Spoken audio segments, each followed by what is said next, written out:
The Bhopal Disaster by Mohammed Al-Hafari, Abdullah Al-Otami, Hamdan Al-Anezi, Juan Alonso, Julio Alvarez, and Lindsay Arambo.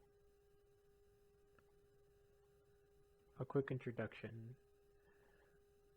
It was a chemical gas leak in the city of Bhopal, India, and is also to be considered the worst industrial accident in the history of the world. It is also referred to as the Bhopal Gas Tragedy.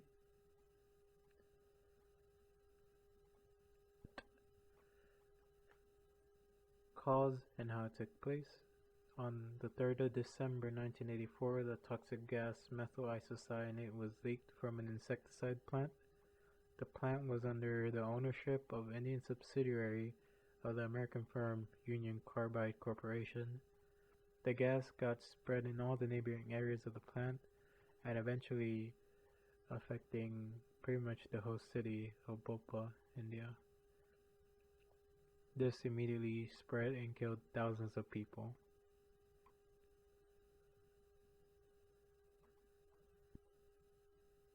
Here are some facts about the tragedy. It all began on the evening of December the 2nd, which continued on to the morning hours of December the 3rd of December 1984. There was a reported amount of 15,000 to 20,000 deaths. At least 560,000 non-fatal injuries were also recorded. It was also reported that 75% of the COVID deaths through 2020 to 2021 in the Bhopal area were affected in some way by the gas leak.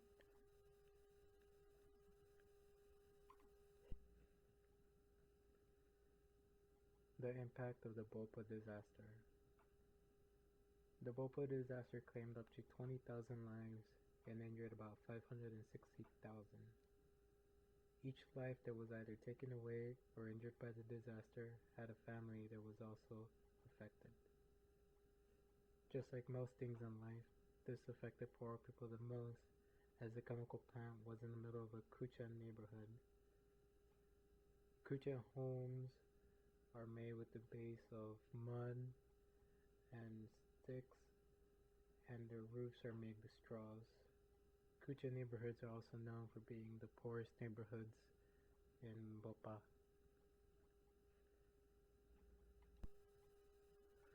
Some side effects of chemical exposure to methyl isocyanate include eye irritation or blindness, maladies resulting from exposure to toxic gas, respiratory problems, physically deformed babies afterwards.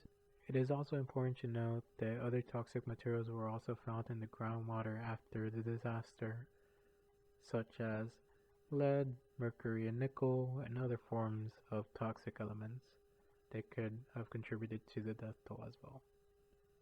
Now on to Union Carbide. Union Carbide owned a chemical plant that produced pesticides in Bhopal, India. It was considered one of the largest employers in the city of Bhopal. In the 1980s, India began to experience a famine, which led to lower demand for pesticides. And in the 1980s, Union Carbide also began to implement budget cuts.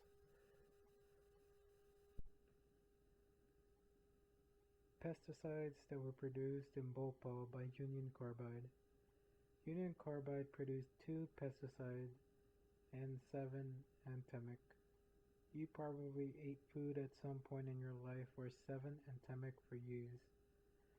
7 usually kills bugs and insects while being mildly toxic to most mammals. Temic is heavily regulated on the other hand, as it is really dangerous, and it is said that 1 spoonful can kill a rhino, and it is usually found in ripe poison as well. Failures that led to the disaster in Bhopal, India. Investigations showed that the plant was understaffed due to budget cuts. It had a poor use of early warning system, no emergency plan, and at one point had 61 safety violations.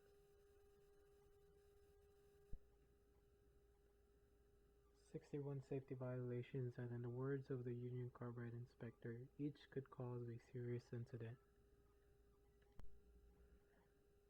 An important person to know about the Bhopal disaster was Raj Kumar Kiswani.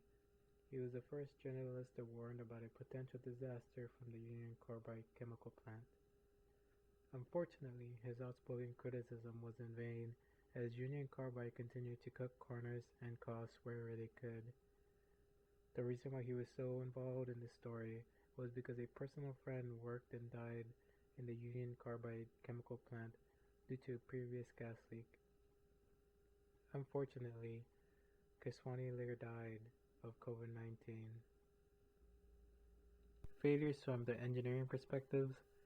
Insufficient scupper capacity was the first technical failure.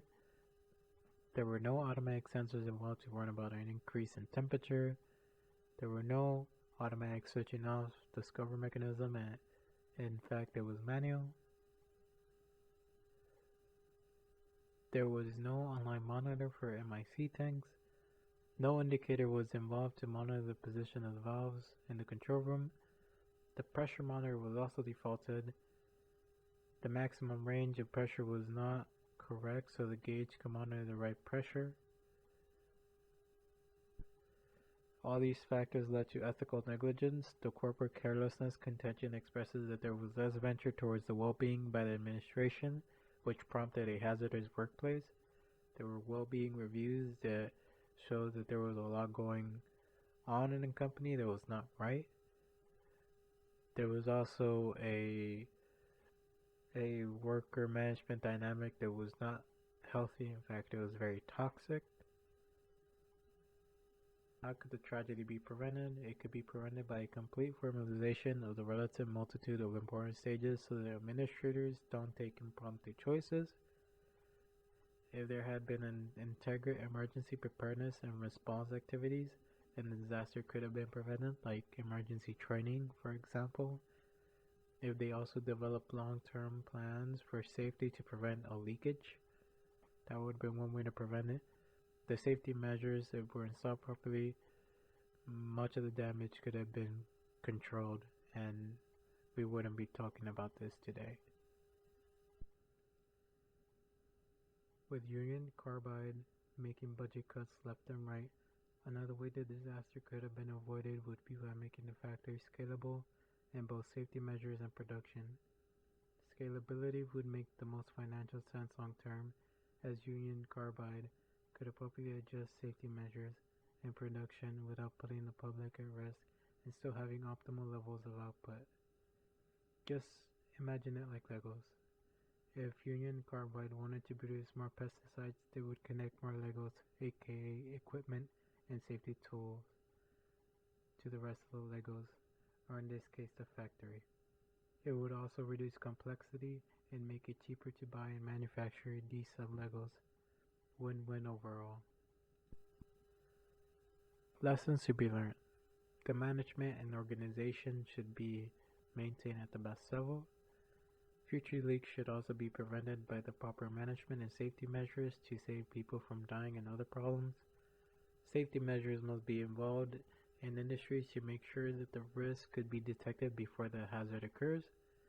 Investigation of the Bhopal mishap shows that hierarchical or corporate level disappointments are the most basic ones that need consideration on the off chance that mishaps are to be stayed away from. This is how we split up the work.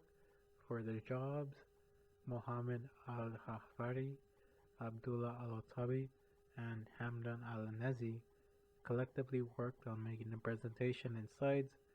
Juan Alonso was the speaker of this presentation. Julio Alvarez was the scriptwriter, and Lindsay Arambo edited the final presentation. Here are the works cited for this presentation.